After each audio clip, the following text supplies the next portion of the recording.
Oke, halo semuanya. Selamat siang.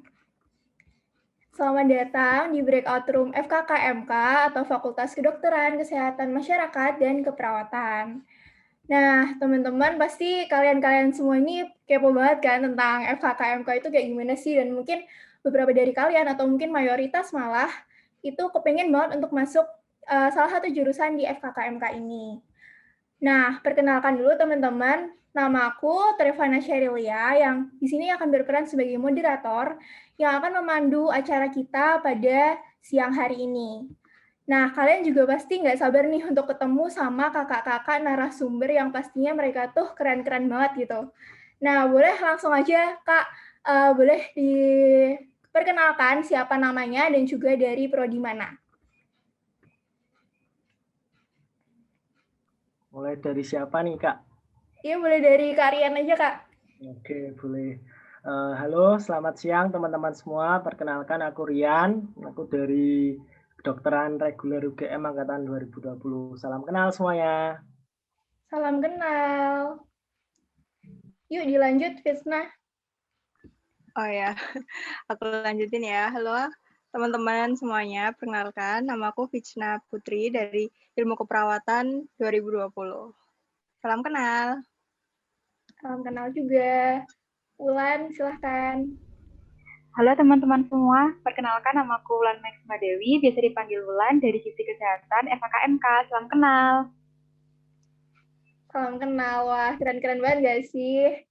Oke, teman-teman pasti udah gak sabar kan?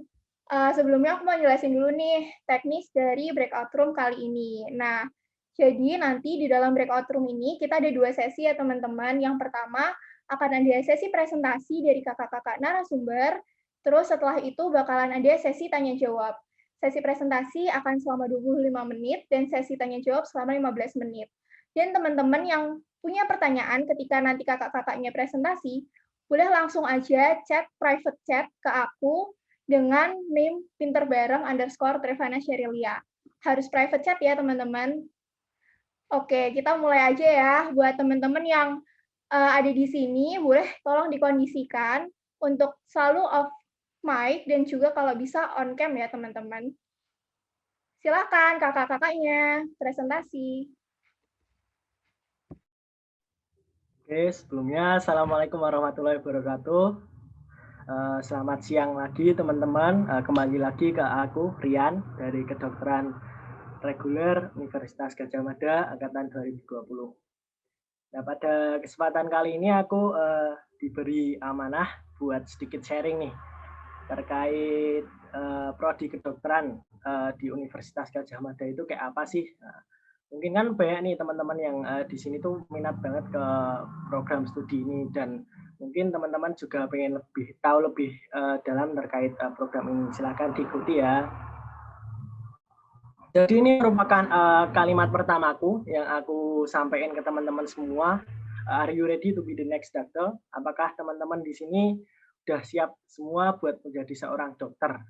Nah, ini merupakan salah satu kalimat pertanyaan yang cukup menurutku cukup berat ya buat dijawab karena kita tahu bahwa prodi kedokteran itu juga mungkin di luar sana banyak yang bilang kalau lama sekolahnya atau apalah. Nah, itu di sini teman-teman yang minat kedokteran sekali lagi harus yakinin diri teman-teman lagi kalau teman-teman tuh minat dan juga maulah di sana. Jadi biar studinya nanti tuh bisa lancar dan juga bisa selesai dengan tepat waktu.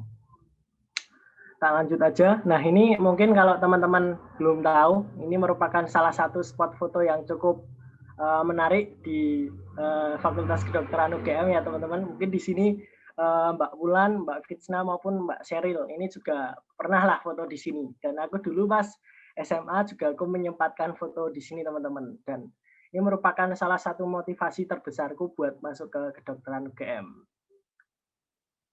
Nah, ini yang seperti yang aku sampaikan tadi bahwa menjadi seorang dokter itu teman-teman harus yakin dan juga mantap karena perjalanan dokter itu emang cukup lama teman-teman. Nah, ini aku dapetin dari masuk kampus FK itu di sini dijelasin bahwa perjalanan dokter itu diawali dengan kuliah kuliah ini dan teman-teman di fase ini, dan nanti kita akan menjalani kuliah, koas, UKM PDD, rumah dokter intensif, dan baru teman-teman di sini baru bisa praktek setelah mendapatkan surat tanda registrasi ya teman-teman. Nah nanti bisa lanjut ke spesialis atau S2. Nah ini mungkin waktunya cukup lama, berkisar 6-7 tahun, jadi teman-teman harus mantap dan juga yakinin hati serta iman teman-teman buat belajar di FK. Jadi ini objek pembelajaran, di sini aku sampaikan beberapa aja yang mungkin besok kalau teman-teman di kedokteran bakal dapat di tahun pertama. Tentu yang pertama dibuka oleh Sobota, buku yang paling mahal dan juga paling wah bagi mahasiswa kedokteran tentunya. Dan ini cukup berat teman-teman, mungkin ada kalau cuman berapa kilo ya, 3-5 mungkin ada ya. Terus ada Netter, ini referensi buku buat besok teman-teman, ada Yokoji. Nah di anatomi itu teman-teman belajar apa sih? Nah di sini tahun pertama itu teman-teman bakal dikasih materi kayak gini, hafalan yang satu tulang aja bisa sampai puluhan bahkan ratusan teman-teman. Terus ini organ-organ pencernaan, teman-teman juga harus siap jika teman-teman mau di FK ya teman-teman, harus tetap semangat. Terus yang kedua ada histologi. Nah ini teman-teman bakal mempelajari histologi. Nah histologi itu apa sih? Histologi itu ilmu yang mempelajari terkait ini sel dan jaringan di bawah mikroskop. Nah ini salah satu contohnya, ini adalah penampang dari gaster, lapisan lambung ya teman-teman. Terus yang ketiga ada biokimia. Ini cukup rumit mungkin bagi anak-anak yang suka biologi karena ini mempelajari terkait metabolisme dan juga siklus-siklus yang ada di dalam tubuh. Ini salah satunya siklus Krebs. Dan yang terakhir mungkin yang aku bakal sebutin di sini adalah terkait fisiologi manusia. Nah ini pelajaran favoritku karena di fisiologi ini cukup enak sih belajarnya, nggak terlalu banyak hafalan. Dan di sini itu mempelajari terkait bagaimana sih sistem manusia itu bisa berjalan secara normal dan juga bisa sehingga kita itu bisa menghasilkan sebuah gerakan dan lain sebagainya.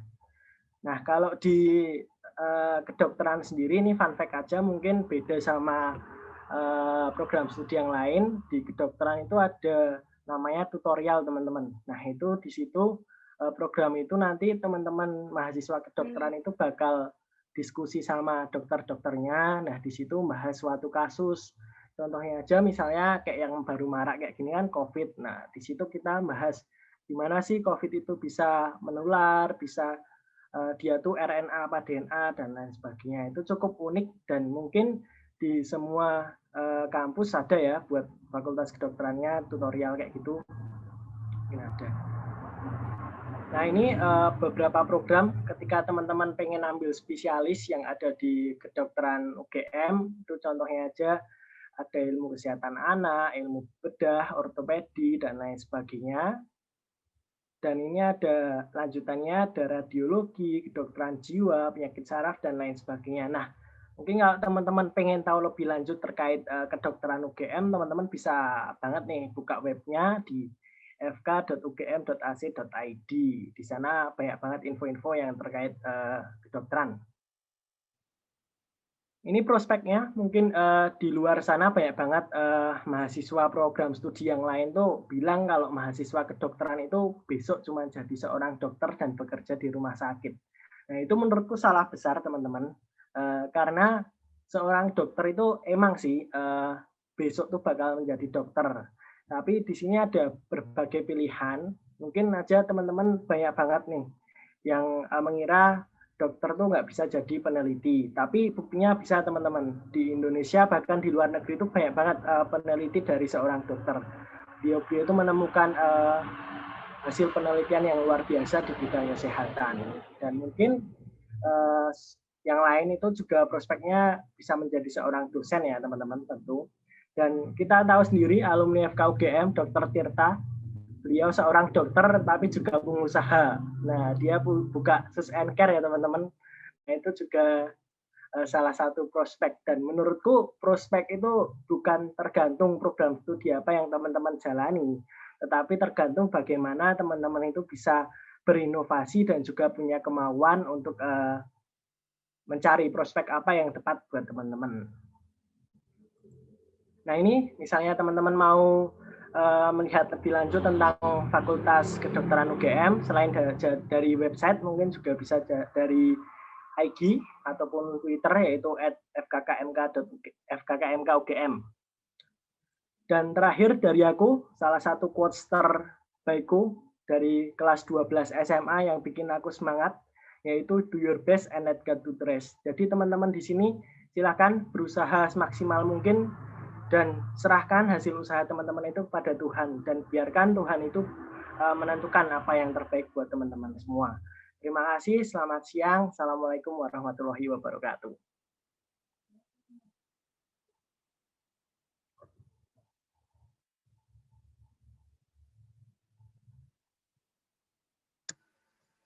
Oke, wah keren banget emang Mas Rian ya. Selanjutnya mungkin aku lanjutin untuk yang program studi ilmu keperawatan. Jadi untuk PSIK di UGM sendiri itu kita punya kayak apa ya, semboyan gitu. We are care. Nah, care-nya itu singkatan dari competence, altruism, respect sama empati gitu. Jadi kayak diharapkan lulusan dari PSIK itu dia mempunyai 4 sifat itu sebagai nurse gitu. Next. Nah ini aku oh ya sebelumnya kembali lagi ke aku ya, Vichna. Jadi kalian bisa panggil aku Vichna aja. Terus ini aku mulai dengan stop panggil suster, panggil kami nurse atau perawat. Ini kayaknya sering banget kalian pasti kayak denger gitu kayak setiap di rumah sakit pasti bilangnya sus, ini gimana sus kayak tolong itu mulai dihilangkan ya untuk kebiasaan itu karena suster sendiri ini sebagai apa ya kayak ilmu pengetahuan tambahan aja sih. Kalau misalnya suster itu sendiri kan sebenarnya berasal dari bahasa Belanda ya. Sebenarnya juga ngomongnya suster, cuman dia pakai Z gitu, jadinya suster. Dan itu artinya biarawati wanita gitu. Kenapa kita kalau misalnya di gereja-gereja juga namanya suster? Karena emang awalnya para perawat itu mereka dari biarawati gitu yang mendedikasikan dirinya untuk jadi merawat untuk orang lain kayak gitu. Jadi kayak ini sebenarnya nanti kalau misalnya kalian masuk di nursing juga itu bakal ada satu matkul namanya History of Nursing dan emang dari zaman dulu kayak perawat itu dianggap sebagai apa ya pekerjaan yang agak rendah gitu karena bahkan waktu ada salah satu apa ya dark ages bisa dibilang kayak gitu ya kayak bener-bener masa kelamnya perawat itu bahkan waktu masa-masa perang karena mereka saking membutuhkannya perawat itu kayak orang-orang yang nggak punya kerjaan tuh ya diambil aja mereka diambil terus dilatih buat jadi perawat terus sudah ada jadi perawat gitu jadi kayak perawat itu adalah hal yang mudah dan juga kayak dianggap rendah gitu loh jadi kenapa juga panggil suster itu kan karena kita dulu tahu ya kita dulu dijajah Belanda gitu dan kebanyakan rumah sakit zaman dulu kan juga dibangunnya sama Belanda makanya kebiasaan panggil suster. Sedangkan pada zaman sekarang untuk menjadi seorang perawat itu adalah suatu profesi yang membutuhkan waktu. Kayak tadi misalnya jadi dokter aja butuh waktu paling nggak 7 tahun. Begitu juga dengan perawat gitu. Perawat itu paling nggak kita harus butuh waktu 5 tahun untuk bisa jadi perawat atau bergelarkan nurse. Kayak gitu. Jadi mulai sekarang teman-teman kita biasakan untuk memanggil nurse atau perawat ya. Oke, next. Nah, ini sebenarnya kayak supaya teman-teman tahu aja gimana gedung keperawatan di UGM gitu. Ini namanya kita Gedung Ismangun gitu ya. Ini foto-foto aku sama teman-temanku. Jadi aku mau ngasih tahu aja sih yang unik dari gedung ini tuh apa. Jadi Gedung Ismangun itu sebenarnya nama apa ya? Kayak nama sebutannya adalah mini hospital gitu. Jadi unik gedung ini tuh punya 3 lantai. Kalau misalnya dari depan mungkin kayak biasa aja ya kayak gedung-gedung FK apa ya kayak gedung-gedung fakultas yang lainnya gitu. Cuman waktu kalian masuk di lantai pertama itu kayak bener-bener kayak kalian masuk ke rumah sakit gitu. Jadi waktu kalian masuk tuh ya IGD gitu. Kalian disambut sama IGD. Kalian kalau misalnya pernah ke rumah sakit pasti tahu ya IGD kayak gimana. Jadi kayak bener-bener ada bilik-bilik gitu. Terus habis itu ada ruang resepsionis kayak gitu. Jadi emang bener-bener dibuat mini hospital dan ada kayak apa ya, manekinnya, terus habis itu semua alat-alat kesehatan di situ tuh lengkap gitu. Terus habis itu ya lantai 2 untuk dosen, terus lantai 3 untuk ruang tutor atau ruang kayak yang untuk discuss kayak gitu. Iya, next.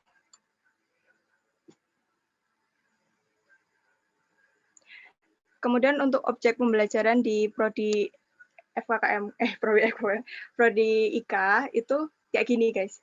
Jadi ini aku kasih lihat kurikulumnya. Kita itu sistemnya nggak KRS-an, nggak ada itu namanya Word KRS-an, terus kayak itu tuh kayak kita tidak mengenal itu gitu loh.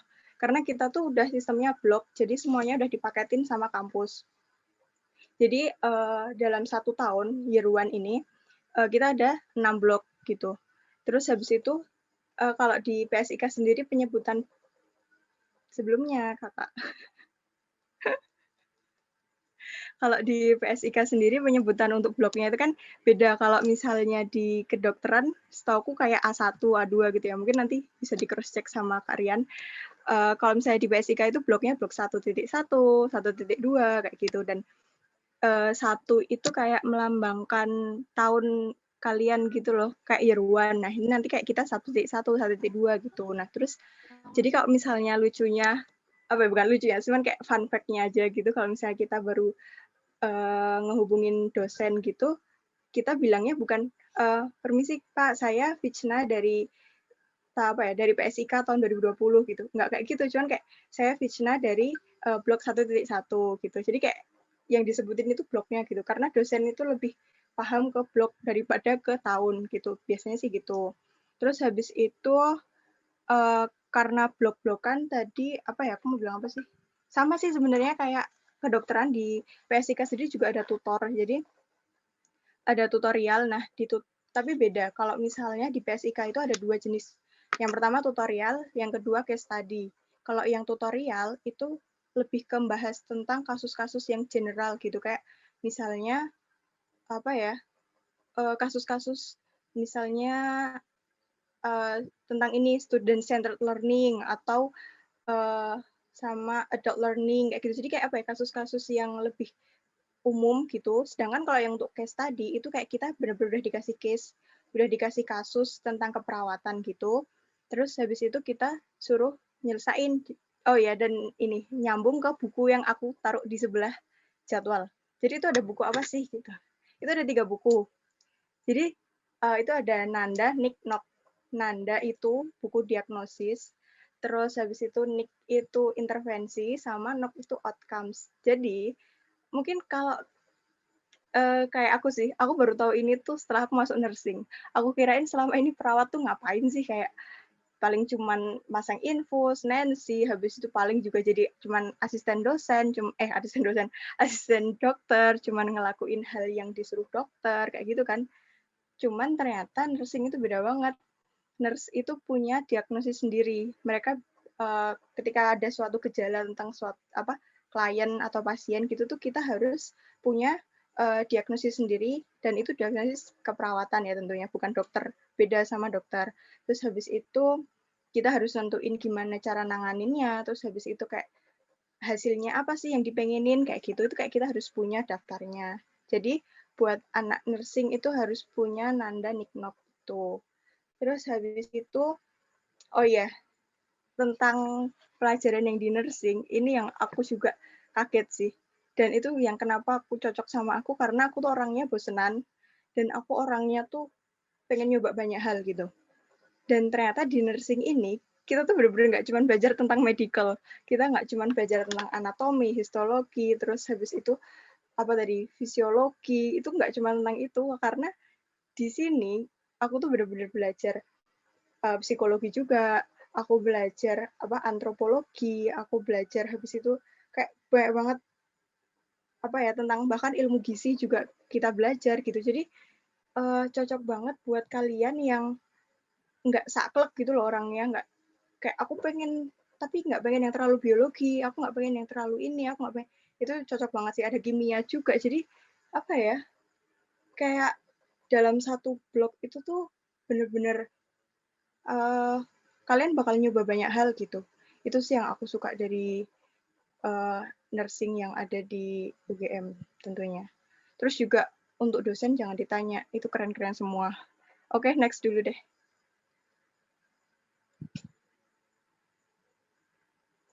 Nah, untuk lama studinya itu, kalau misalnya di fakultas lain, kalau misalnya di univ lain, itu biasanya mereka tahap akademik sama profesi itu dipisah. Jadi kayak kalau misalnya kamu udah selesai S1, nanti untuk profesi itu kayak harus ngurus bla bla bla lagi gitu loh. Sedangkan kalau misalnya kalian di UGM itu kayak udah sepaket. Jadi besok kalau misalnya kita lulus itu udah gelarnya 2, S-Kep sama nurse gitu. Jadi nggak cuma sarjana tapi juga profesi. Nah, terus untuk tahap akademiknya dulu itu ada 3,5 tahun. Jadi itu ada 7 semester. Terus habis itu, oh iya, dan ini sih yang bedanya FKKMK sama Fakultas Kedokteran di univ lain. Kalau di FKKMK sendiri itu ada CFHC IPE. Itu adalah program, ya kan, program apa ya, interprofesional gitu. Jadi kayak kita itu dibuat satu kelompok ada 5 orang ya. Mungkin nanti aku bisa dibantu sama teman-temanku. Ada 5 orang kalau nggak salah. Nah, itu kita dari 3 jurusan. Jadi ada dari aku dari ilmu keperawatan, kemudian juga ada dari kedokteran reguler, kedokteran international class, sama dari Giskes gitu. Jadi kita dalam satu kelompok itu ada dari 3 jurusan itu, dan kita ada kayak penugasannya kayak gitu. Terus tahap akademiknya tadi 3,5 tahun ditambah profesinya itu 1 tahun. Jadi ya mungkin sekitar 4,5 tahun ya kalau misalnya tepat waktu. Ya, tapi harus tepat waktu. Next.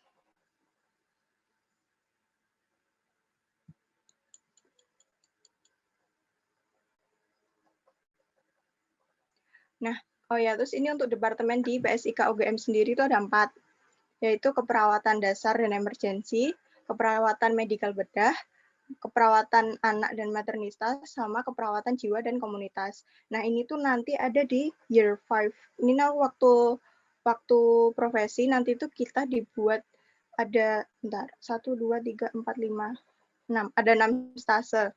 Nah, itu satu stasenya tuh kayak kita nyobain semua yang ada di sini. Jadi kita untuk keperawatan dasar dulu itu 4 minggu. 4 minggu untuk ke setiap departemennya itu. Nah, setelah kita bisa nentuin, wah, aku kira-kira pengen masuk ke, aku kayaknya lebih pengen mendalami ke medical bedah. Oke. Oh ya, jadi kayak setelah mendalami itu, nanti kalian bisa milih kalian lebih prefer kemana gitu. Oke, next. Nah, untuk prospek ini ya, kayak Rian tadi bilang, kayak walaupun kita itu di kedokteran, aku di keperawatan gitu, kita tuh nggak melulu harus jadi itu gitu, karena banyak banget edukator itu bisa jadi dosen, bisa jadi apapun gitu. Habis itu ada nursepreneur, itu kita, oh ya, dan kalian harus tahu juga kalau misalnya seorang perawat itu kita bisa membuka klinik. Jadi kita ada klinik keperawatan sendiri gitu. Nah, dan salah satunya itu fotonya Ibu Kristanti Effendi, kalian boleh search Lotus Care. Nah, itu beliau yang merupakan CEO-nya, dan beliau juga merupakan keperawatan gitu, lulusan keperawatan, tapi beliau juga jadi CEO, dan Lotus Care itu namanya udah gede banget. Terus juga bisa jadi researchers, terus habis itu juga jadi leader or manager, habis itu jadi advocator. Itu nanti kalau kalian mau tanya tentang ini bisa di Q&A ya, karena waktu udah habis. Next. Ya ini nursing is an art, itu salah satu kata yang paling aku ingat dari Florence Nightingale yang merupakan ibu dari keperawatan gitu. Karena nursing itu kita ada prosedur kerjanya, kita ada patokannya gitu. Cuman ketika pengaplikasiannya itu kita menggunakan hati, kita menggunakan pikiran, itu kayak harus sinkron gitu. Jadi dalam tubuh itu kayak kita sedang melakukan suatu karya gitu untuk merawat orang lain gitu. Next.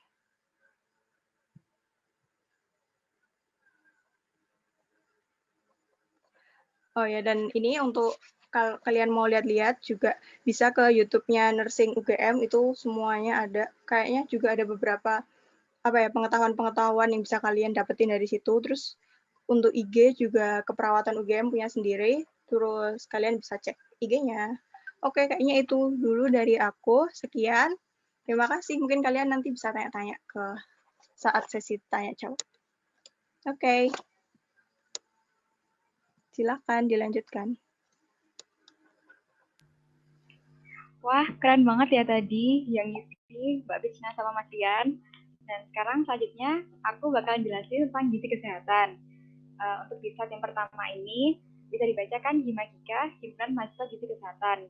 Itu tuh salah satu sejenis BSO ya, BSO di tingkat fakultas, yang mana yang ini apa ya, setiap prodi di FKMK itu punya namanya sendiri. Kalau nggak salah keperawatan namanya Himika, terus yang di gizi kesehatan itu Himagika, seperti itu. Terus next.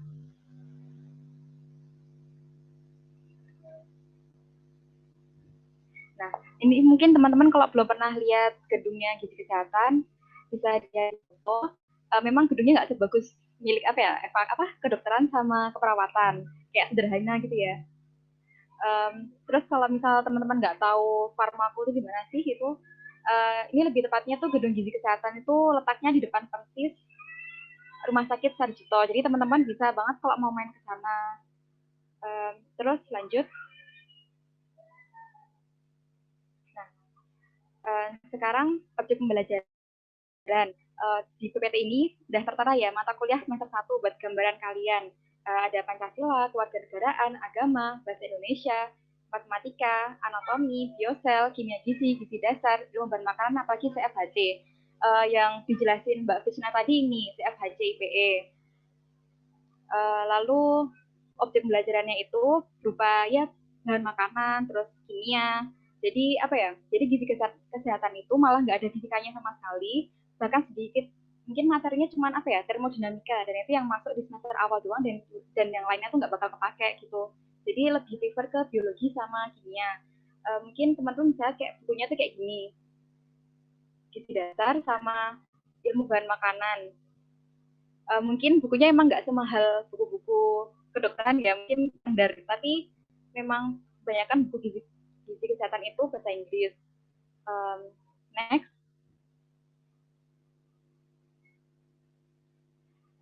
Sekarang konsentrasi atau penjurusan. Mungkin lebih tepatnya bukan konsentrasi atau penjurusan ya, tapi lebih ke peminatan dari gizi sendiri.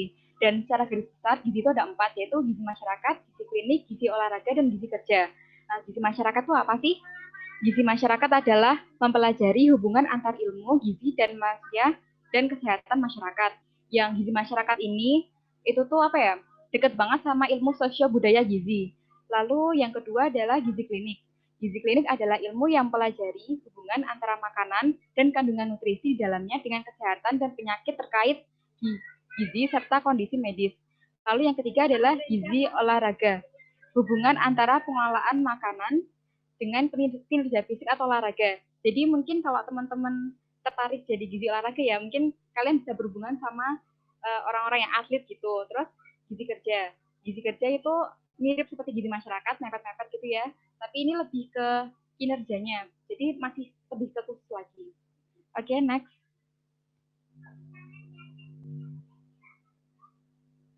Dan ini prospek kerjanya. Bener kata teman-teman tadi ya, gizi itu nggak melulu soal ya bakal kerjanya di gizi doang, jadi bisa banyak banget, bahkan nggak cuma yang sebutin di PPT. Yang pertama mungkin nutrition care provider ya, atau lebih bahasa Indonesia itu apa, pemberi asuhan gizi, yang biasanya kerjanya itu di rumah sakit, seperti mengawasi makanan para pasien, lalu bisa di puskesmas atau panti jompo. Lalu yang kedua adalah manajer, yang biasanya bekerja di industri makanan. Lalu community leader, yang contohnya tuh mungkin kalau teman-teman lihat itu apa, postingan yang kemarin sebelumnya itu ada yang lulusannya kerja di UNICEF atau UNESCO, WHO atau FAO, dan Kementerian Kesehatan. Bahkan ada yang di BNN. Lalu edukator sendiri itu ya seperti dosen atau mungkin seperti penyuluh gizi. Lalu bisa jadi wirausahawan yang punya catering sendiri. Jadi kalau misalnya teman-teman habis lulus gizi langsung mau mendirikan suatu catering itu sebenarnya bisa. Lalu yang terakhir mungkin researcher atau sebagai peneliti yang biasanya kerja di Lembaga Ilmu Pengetahuan Indonesia atau di Pusat Studi Gizi, seperti itu. Lanjut.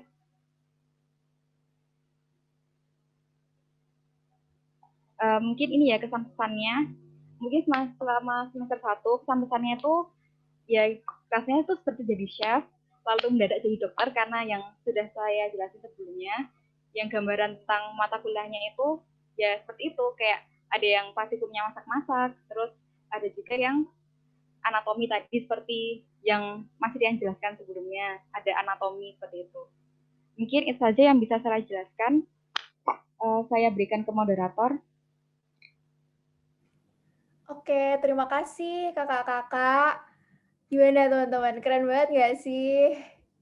Oke, mungkin sekarang adalah sesi yang dimana kalian itu menunggu-nunggu ya, karena kalian bisa tanya apapun ke kakak-kakaknya, dan di sini juga nanti kakak-kakaknya bakalan menjawab. Pastinya akan memuaskan kalian gitu, kayak kalian kepengen di prodi mana, kalian bisa langsung tanya aja supaya lebih jelas dan kalian nanti nggak salah memilih prodi kayak gitu. Oke. Ini dari teman-teman kalian udah ada beberapa yang nanya. Mungkin aku panggil yang pertama dulu ya, penanya pertama. Yaitu ada Muhammad Buya. Mungkin boleh langsung ditanyakan ke Kak Rian ini. Langsung on mic aja.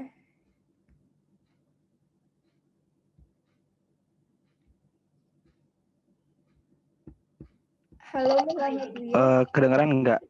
Kedengeran. Ya, izin bertanya. Silakan. Kalau misalnya kan kita udah mau masuk ke sarjana kedokteran kan, itu masih boleh dilanjut ke, maksudnya harus lanjut ke profesi apa enggak gitu.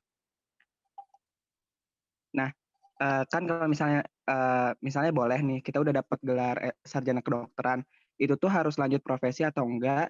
Terus kalau misalnya kita mau jadi dosen kan harus lanjut ke S2. Apakah harus ngambil profesi dulu, apa boleh cukup sampai dapat sarjana kedokteran aja gitu? Terima kasih. Oke, makasih. Ini tadi siapa namanya, Mas? Buya. Buya. Oke, dari mana? Saya dari Pandeglang, Banten. Jauh ya dari Banten. Oke, sehat? Alhamdulillah. Alhamdulillah. Baik, pertanyaannya cukup menarik ya teman-teman. Jadi kalau kita mau jadi seorang dosen di kedokteran itu, apakah harus ambil profesi apa enggak? Sebenarnya ini tergantung pilihan masing-masing sih, tapi beberapa pengalaman itu kayak dosenku di Fakultas Kedokteran itu juga ada sih yang beliau itu enggak ambil profesi. Jadi sarjana kedokteran terus langsung masuk ke S2 dan itu diperbolehkan. Dan banyak sih yang di luar sana yang aku baca-baca di internet atau yang lainnya itu mungkin sarjana kedokteran itu bisa langsung kerja, tapi ini cukup jarang karena dia cuma nginter sarjananya aja terus langsung melamar kerja. Tapi juga ada yang S-Ket langsung S2 itu bisa, Mas. Ya. Mungkin itu ada follow up pertanyaan? Cukup kayaknya, Mas. Makasih, Mas. Oke, sama-sama. Semangat ya. Yuk. Oke, makasih Buya. Makasih juga Karian. Ada pertanyaan lagi nih buat prodi kedokteran, yaitu dari Silmi Berliana. Ini pertanyaannya, kayaknya teman-teman juga pasti menanyakan hal yang sama sih. Boleh Silmi, silahkan langsung aja on mic. Iya Kak, izin bertanya. Saya mau nanya, bagaimana sih cara kakak mengoptimalkan belajar kakak untuk menembus ke fakultas kedokteran? Terus apa aja yang harus banget kita persiapkan? Kemudian setelah masuk kedokteran, bagaimana cara kakak bertahan serta memotivasi diri kakak agar tetap semangat berada di fakultas kedokteran?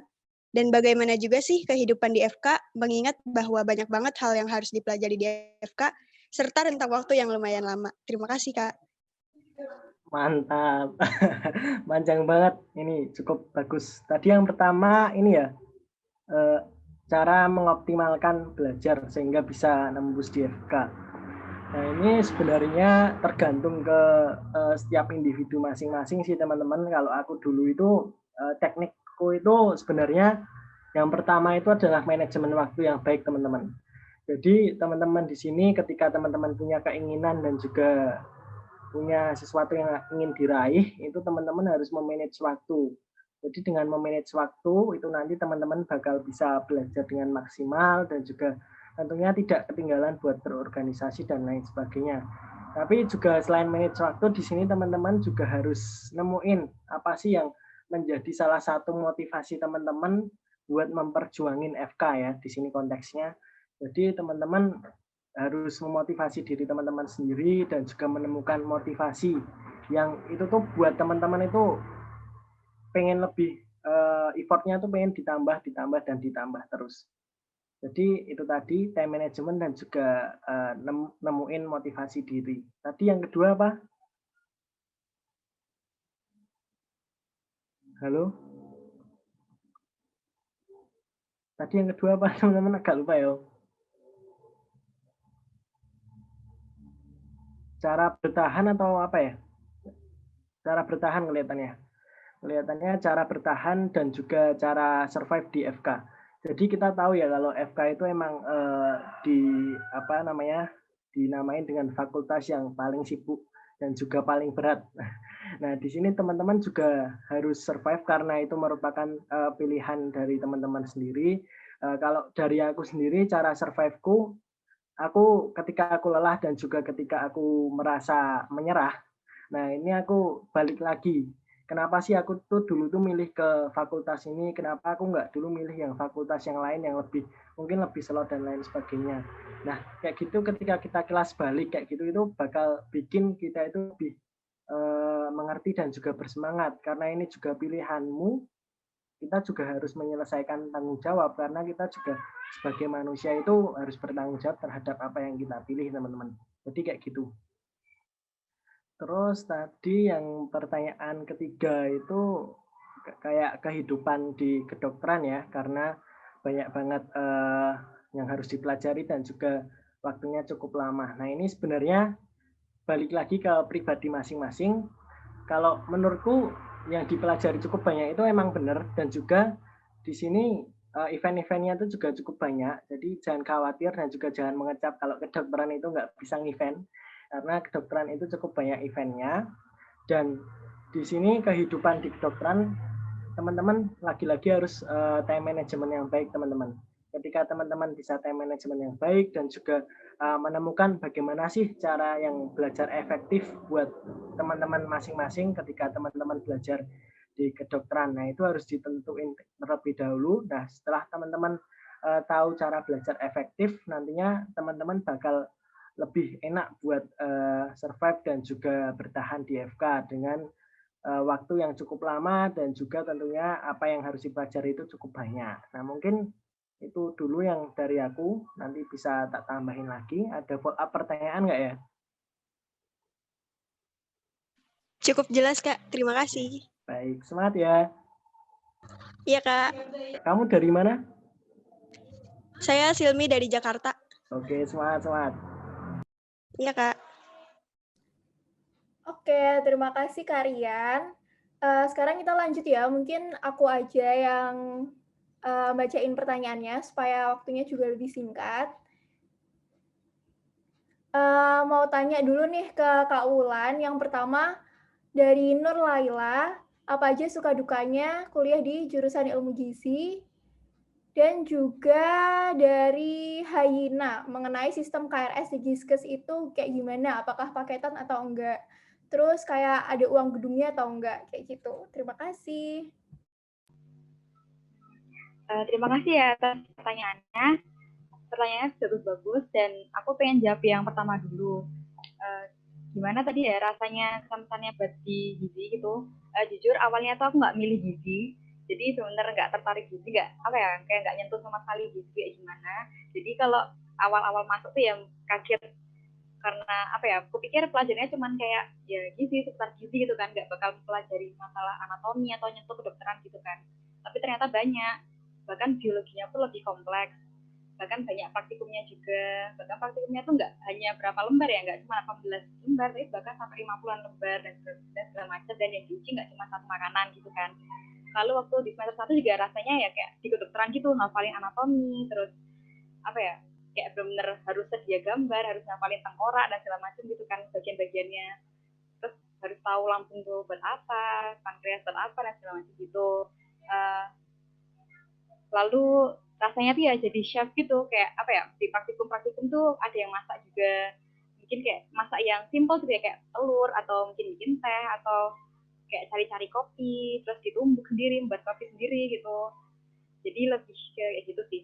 Terus untuk pertanyaan yang kedua, untuk sistem KRS-nya di semester 1 dan 2 itu KRS-nya masih kayak seperti biasa, kayak nggak ada rebutan, bahkan KRS di gizi itu nggak rebutan sama sekali dari awal sampai akhir, jadi sistemnya tuh paketan.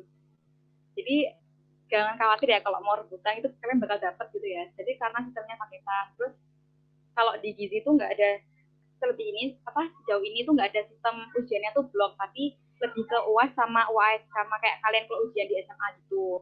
Tapi enaknya KRS-nya itu paketan kayak gitu. Terus untuk pertanyaan yang ketiga, untuk uang gedung, sebenarnya di gizi itu adanya UKT, dan sejauh ini ada informasi mengenai POTMA. POTMA itu lebih prefer ke uang iuran. Jadi seperti pertemuan orang tua, jadi mengadakan kayak pertemuan kira-kira setiap semester itu membayar POTMA berapa. Jadi memang tidak memberatkan. Jadi bukan ke uang gedung tapi lebih ke seperti iuran gitu. Jadi tetap memandang kayak hidup keluarga apa, terus penghasilannya berapa, jadi nggak akan memberatkan seperti itu kok. Apakah sudah menjawab? Gimana nih yang nanya dan jawab belum?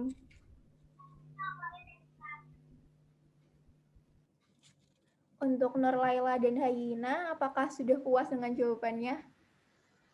Sudah Kak, terima kasih.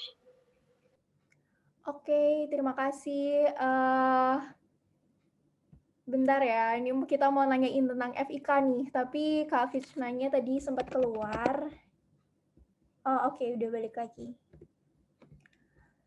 Oke, lalu pertanyaan tentang FIK. Nah, apakah FIK itu di sana wajib kita bisa berbahasa Inggris gitu nggak, Kak? Apakah di sana semua pembelajarannya itu menggunakan bahasa Inggris atau bukunya menggunakan bahasa Inggris gitu? Silakan Kak Fitchna bisa dijawab. Oke, BTW sebelumnya maaf ya, aku keluar rumah juga nggak tahu nih dari ini wifi-nya kenapa.